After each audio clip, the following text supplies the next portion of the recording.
என்ன பொழப்பு இது? நம்ம வாழ்க்கை எதை நோக்கி பயணமா போய்கிட்டு இருக்குன்னே தெரியலையே.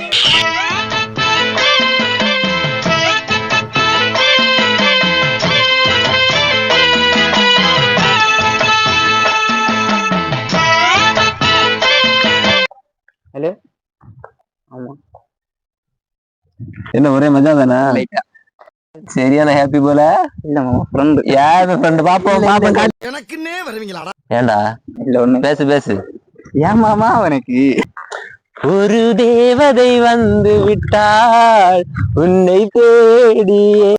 100 ஜென்மம் வாழ்ந்திருக்க, நூலில் பூவை போல சேர்ந்திருக்க, தீபம் ஏற்றி வைத்து தேரிழுக்க, சேலை சோலை கொண்டு சேர்த்தணைக்க, புன்னகையில் பூ. அவன் தாண்டா இன்னைக்கு பெரிய வேலை பார்த்து விட்டு போயிட்டான்.